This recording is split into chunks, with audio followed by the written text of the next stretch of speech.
आप देख रहे हैं यो मनी। ऋषभ देसाई हमारे साथ बने हुए हैं और बात करते हैं कुछ और व्यूअर्स से। सुमित्रा है अगली व्यूअर हमारे साथ सवाल पूछने के लिए अंडमान निकोबार से। सुमित्रा नमस्कार, बताइए क्या सवाल है आपका, क्या डिटेल्स है?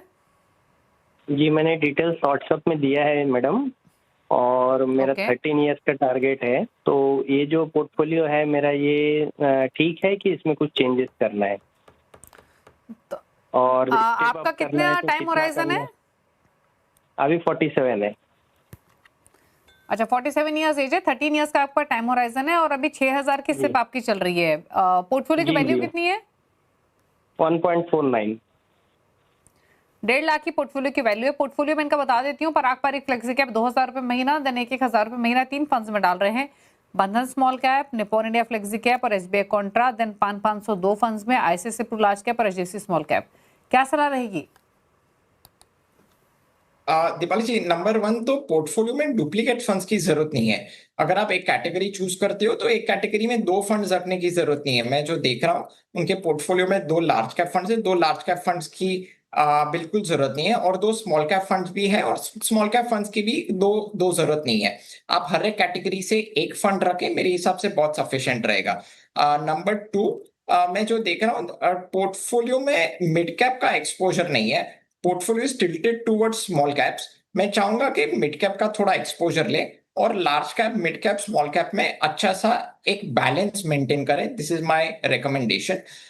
मेरे फंड्स रिकमेंडेशन इस तरीके से आ रहे हैं दीपाली जी। नंबर 1, पराग पारिक फ्लेक्सी कैप फंड, उनका ही पोर्टफोलियो में जैसा है वैसा ही रखे, मगर उसमें एलोकेशन 25% रखे। नंबर 2, एसबीआई कॉन्ट्रा फंड, ये भी उनके पोर्टफोलियो से उठा रहा हूं, इसमें भी 25% एलोकेट करें। नंबर 3, बंधन small cap fund, again 25%, same fund है, सेम आपके ही पोर्टफोलियो से उठा रहा हूं। एक नया फंड बस मैं ऐड करने जा रहा हूं, Edelweiss mid cap fund, 25% allocate करें। तो इसमें आपको large cap, mid cap, small cap का भी फ्लेवर मिल जाएगा, और आपको ग्रोथ और वैल्यू दोनों अलग अलग स्टाइल्स और स्ट्रैटेजीज का भी फ्लेवर मिल जाएगा। इसमें बहुत ज्यादा फंड्स की जरूरत नहीं है, 4 फंड्स रखे, 25% एलोकेट करिए, मेरे हिसाब से you will be very well sorted. अभी देखिए, मैं अज्यूम कर रहा हूँ 12% compounding returns in equity for the next 13 years. जो 6000 की एसआईपी कर रहे हैं वो करीबन सिर्फ 19 लाख के आसपास वो इकट्ठा कर पाएंगे 13 साल के बाद। अनफॉर्चुनेटली इतना बड़ा सब्सटैंशियल अमाउंट नहीं है। सो मेरे हिसाब से आप हर साल 10 to 20% का एनुअल टॉपअप करें, तो आपको 13 साल के बाद ये अमाउंट सब्सटैंशियल नजर आएगा, क्योंकि इन्फ्लेशन भी धीरे धीरे बढ़ रहा है और इन्फ्लेशन भी काफी हद तक अपने वॉलेट को खा जाता है। So from an inflation beating risk adjusted return point of view, मैं चाहूंगा कि 10 to 20% का एन एनुअल एसआईपी टॉपअप करें। ओके, तो आपके लिए सजेशन ये है, आपको स्टेप अप करना पड़ेगा। 10 से 20% एटलीस्ट आप स्टेप अप करें ताकि आप एक साइजेबल अमाउंट इकट्ठा कर पाए। फिलहाल 19 लाख के आसपास आप जमा कर पाएंगे। आपको थोड़ा सा सजेशन दिए गए हैं पोर्टफोलियो में चर्निंग करने के। Nippon India large cap, ICICI Pru large cap, HDFC small cap से निकलने की सलाह है। 4 फंड्स जो आपके पोर्टफोलियो में हो सकते हैं उसमें Parag Parikh flexi cap, SBI contra, Edelweiss mid cap और बंधन स्मॉल कैप है। इन फंड्स को आप रखिए। आकाश अगले व्यूअर गुजरात से सवाल पूछने के लिए। आकाश नमस्कार, पूछिए अपना सवाल। नमस्कार मैडम, मैं आकाश बात कर रहा हूँ, मैं गुजरात से, और मैं पिछले 3 साल से इन्वेस्टेड हूँ और मेरा 45,000 रुपीज पर मंथ की एसआईपी है।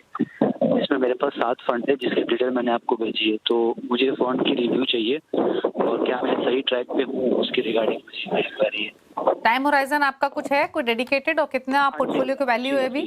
मैं कुछ 40 to 45 ईयर्स तक इन्वेस्टेड रहना चाहता हूँ और कुछ 11-12 लाख रुपए की इन्वेस्टमेंट हो चुकी है अभी तक। अच्छा, आपकी एज कितनी है आकाश? मेरी एज 28 ईयर्स है। 26 ईयर्स।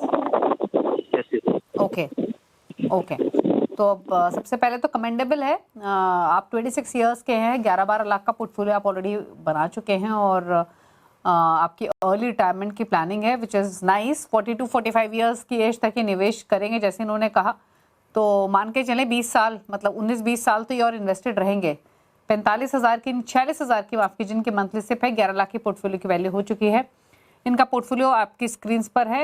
इनके हैं 10,000 रुपये महीना निप्पॉन इंडिया स्मॉल कैप में, HDFC mid cap opportunities fund में 9,000, जिन 7,000 एक्सिस स्मॉल कैप में, 6,500 रुपये महीना है Canara Robeco large cap, then 5,000 Parag Parikh flexi cap, 5,000 है Tata small cap, then Tata digital India fund में 3,500 है। क्या सजेशन रहेगा ऋषभ इनके लिए? Diwali ji, absolutely I completely agree with you. बहुत कमेंडेबल है कि एट द एज ऑफ 26 इतना लंबा समय, लॉन्ग टर्म होराइजन भी वो देख रहे हैं अपने इन्वेस्टमेंट के लिए। और प्लस मैं ये भी देख रहा हूँ कि उनकी एसआईपी अमाउंट भी काफी अच्छी है ऑन अ मंथ बेसिस। देखिए, मैं नंबर 1 सजेशन मेरा ये रहेगा कि पोर्टफोलियो में इतने सारे फंड्स ना रखे। बहुत बहुत तो 4 या 5 म्यूचुअल फंड्स रखे, अलग अलग मार्केट कैप्स की और अलग अलग स्टाइल की। I think you will be very well sorted. Number 2, आप सेक्टोरियल और थीमेटिक फंड्स को अवॉइड करिए, क्योंकि सेक्टोरियल और थीमेटिक फंड्स काफी सिक्लिकल भी होते हैं, वॉलेटाइल भी होते हैं, और most importantly sectoral thematic funds में एंट्री और एग्जिट की भी बहुत ही आवश्यकता आ जाती है। सो मैं चाहूंगा कि पोर्टफोलियो को थोड़ा सा कॉम्प्रेस करे और सेक्टोरियल थीमेटिक फंड्स को अवॉइड करे। नंबर 3, देखिए मैं पोर्टफोलियो में देख रहा हूँ, पोर्टफोलियो में 3 स्मॉल कैप फंड्स है। 3 स्मॉल कैप फंड की जरूरत नहीं है, एक फंड पर कैटेगरी रखे, एक ही small cap fund I think should do the job. और आपके जो पोर्टफोलियो में लार्ज कैप जो फंड है उसकी भी जरूरत नहीं है, आप flexi cap through large cap में एक्सपोजर ले सकते हैं।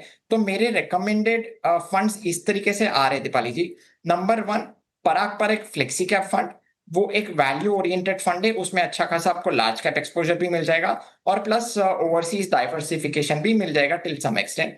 Number 2, WhiteOak flexi cap fund. Number 3, HSBC value fund. Number 4, Edelweiss mid cap fund. और number 5, Tata small cap fund. जो पराग पर एक फ्लेक्सी कैप फंड है और टाटा का जो स्मॉल कैप फंड है वो एग्जिस्टिंग पोर्टफोलियो से ही मैंने उठाया है। और वाइटॉक फ्लेक्सी कैप, HSBC वैल्यू और ईडलवाइज मिड कैप का ये नया मैं रिकमेंडेशन उनके पोर्टफोलियो में मैंने दिया है। ये पांचों फंड्स में आप 20% एलोकेशन, इक्वल एलोकेशन रखें, मेरे हिसाब से you will be very well sorted. Most importantly आप ध्यान में रखें कि अगर हो सके तो एवरी ईयर 10 to 20% का एनुअल SIP टॉप अप करें। ओके, तो एनुअल स्टेप अप करने की बहुत इंपॉर्टेंट है और आपके पोर्टफोलियो बदलाव सजेस्ट किए गए हैं। शुक्रिया आपका ऋषभ आने के लिए शो में और सभी क्वेरीज को आंसर करने के लिए। इसी के साथ एक ब्रेक में जाते जाते ऋषभ के टॉप 4 फंड्स आप अपनी स्क्रीन पर देख सकते हैं अगर ऋषभ की चॉइस के हिसाब से पोर्टफोलियो क्रिएट करना चाहते हैं। इसी के साथ यौमनी में इतना ही। ब्रेक के बाद भी खबरें जारी हैं। नमस्कार।